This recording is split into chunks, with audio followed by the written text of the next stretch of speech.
Bonjour à tous. Aujourd'hui, je souhaite prendre la parole pour parler des groupes d'échange en lien avec Sevran sur le réseau Facebook. Il en existe, à ma connaissance, 3 principaux: Sevran Communauté, Ici Sevran et Sevran Ma Vie.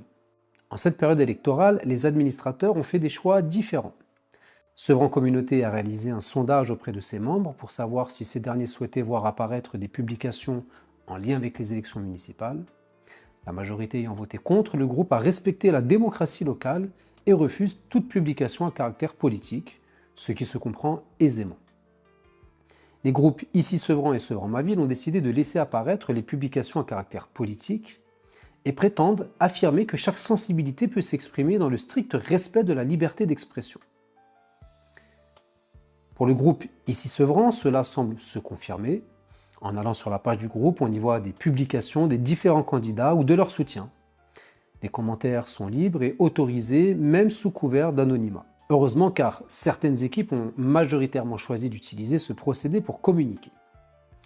Pour le groupe Sevran Ma Ville, cela était encore vrai il y a quelques temps, mais un virage à 180 degrés a récemment été observé. Ce groupe est géré, comme l'indique la page, par M. Jean-Claude Polistrey depuis sa création. Ce dernier, après avoir annoncé sa candidature aux élections municipales dans un premier temps, a fait le choix de rejoindre l'équipe menée par Stéphane Gatignon. Vous pouvez le voir sur ces images.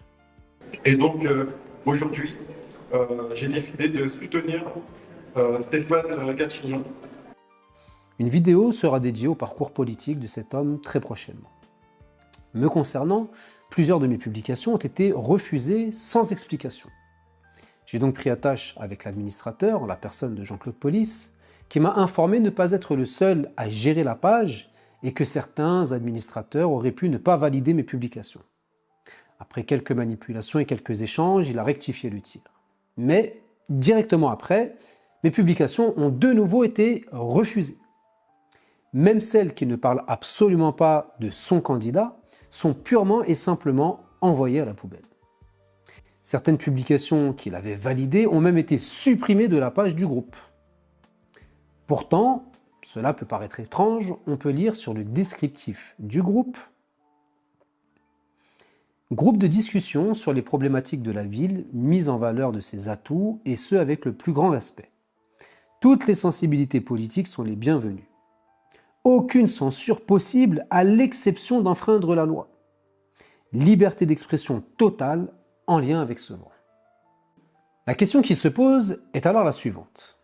Pourquoi supprimer et ne pas valider des publications issues de sensibilités politiques différentes de la sienne alors qu'il prétend qu'elles sont les bienvenues? Certaines personnes ont même vu leur compte être suspendu pour avoir pris position pour des candidats autres que Stéphane Gatignon. Et dans le même temps, des commentaires insultants ou parfois diffamatoires sont laissés sur le groupe sans aucune gêne. Mon propre compte, alors que je ne fais que publier sans commenter, a lui aussi été suspendu sur le groupe Sevran Ma Vie. Je ne peux donc plus publier sur ce groupe qui est devenu purement et simplement un groupe de propagande pour un candidat, un groupe qui a perdu son identité et qui ne correspond plus du tout à la description qui en est faite. Qu'on soit en accord ou désaccord, cela peut sembler normal, voire même respectable dans une démocratie. Mais de là à censurer de la sorte, juste parce que les publications ne sont pas du goût de celui qui gère cet espace d'échange, cela pose des questions sérieuses sur la notion de démocratie et de respect de la pluralité politique. Cela en est même inquiétant lorsque la possibilité de voir ces personnes aux responsabilités peut être envisagée. En agissant de la sorte, Jean-Claude Police me rappelle un certain Stéphane Blanchet, qui, lorsque je dénonçais ses actions avec des éléments factuels qui ont été reconnus par la justice, me censurait ma tribune politique dans le journal de la ville et me coupait le micro au sein du conseil municipal. M. Police s'est peut-être finalement trompé de Stéphane dans son choix politique. Quoi qu'il en soit, ce groupe devrait aujourd'hui être renommé. Son administrateur devrait informer clairement ses membres que l'objet initial de cet espace n'est plus celui pour lequel il a été initialement créé. Cela serait plus loyal, plus cohérent et surtout plus transparent envers les membres qui composent ce groupe. Nous pourrions éventuellement lui proposer Gatignon Ma Ville par exemple. Après tout, il a le choix de soutenir qui il souhaite. Mais de là à utiliser ce groupe pour en faire un espace de propagande unilatérale, il y a un monde. Je pense qu'il est alors temps de créer un nouveau groupe d'échange basé sur le respect, la vérité, des échanges courtois et productifs. Un groupe dans lequel on parle de Sevran sous tous ses aspects. Un groupe qui garantit le pluralisme, un groupe qui respecte la démocratie, même lorsqu'elle est en contradiction avec sa propre vision et ses ambitions. Ce groupe s'appellera Parlons Sevran.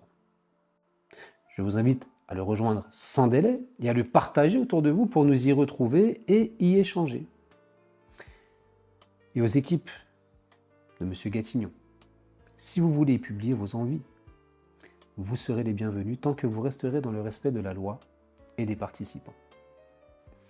Concernant les groupes ici Sevran et Sevran Communauté, pour les Sevranais, je vous invite également à les rejoindre car ils ont démontré à travers le temps qu'ils restaient fidèles à leurs valeurs, fidèles à l'objet initial de leur création et je ne peux qu'en féliciter leurs administrateurs. Pour ma part, je vous dis à très bientôt.